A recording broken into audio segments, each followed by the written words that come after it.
After 2 nerve-wracking months of watching my stock portfolio explode, I cashed out a whopping $100 million.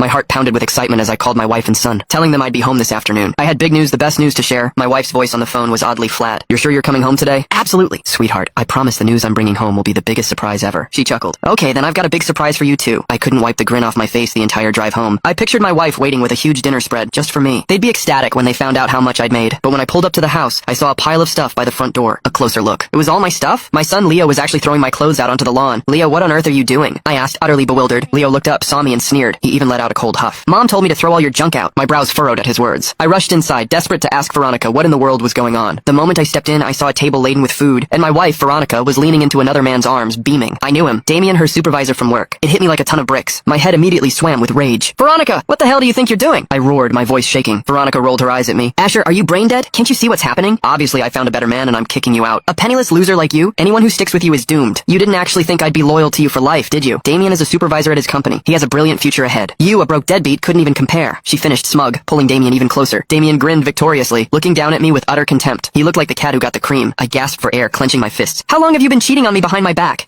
"I'll tell you the truth. Damien and I have been together for a year. Now that he's finally divorced, I'm divorcing you to marry him." A suffocating feeling tightened in my chest. I'd worked so hard, all to give my wife and son a better life. I'd volunteered for a tough assignment, surveying terrain in a remote, harsh location. Day and night, I dreamed of making enough money to provide that cozy family life I'd always dreamed of. I'd been out there enduring wind and sun, busting my butt, and my wife had been in here, having an affair and turning me into a complete cuckold. "Fine, if you want a divorce, we can divorce, but Leo comes with me." I took a deep breath, forcing the words out. "A woman who betrayed me? I didn't want her anymore." But then my son Leo screamed at me, "No! I don't want to go with you." Leo was 14 this year. I thought he was old enough to understand. "Leo, don't worry. I promise I'll still be a good dad to you after your mom and I split." Leo just gave me a look of disgust. "Seriously? Who'd want to be with you? Mom's marrying a supervisor, he makes hundreds of thousands a year. Look at you, just a pathetic nobody, barely making enough to scrape by. Mom already said she's taking me with her after the divorce. Uncle Damien will be my dad from now on." "You're nothing. Don't ruin my bright future." "Right, Dad?" Leo practically fawned over Damien, calling him Dad with a big smile. Veronica chuckled, patting his head. "That's my son. He knows how to play his cards right. A broke deadbeat like him really doesn't deserve to be your father." I stood there, feeling like all the blood in my veins had turned to ice. I thought Leo was just upset about the divorce, but it turned out he actually looked down on me, wanting Damien as his father. It felt like a knife twisting in my chest. "Leo, I have money. I can still give you a good life too." The moment I said that, all three of them burst out laughing. "Asher, how can you even say that with a straight face?" "I have money? I know exactly how penniless you are." Veronica scoffed, a sneer plastered on her face. "Exactly. My new dad already promised to buy me the latest phone. That's probably something you'd struggle to afford, isn't it? But even if you did buy it, I wouldn't recognize you anymore. Mom says you always upgrade when you can, and I'm going with her to live the good life with my new dad." "Don't be a roadblock!" Damien smirked, looking at me. "Buddy, no offense, but a man needs to be capable. It's only natural for an incapable man to lose his wife and child. If you want to blame anyone, blame yourself for being useless." My wife nodded. "Damien's right. Asher, I've already prepared the divorce papers.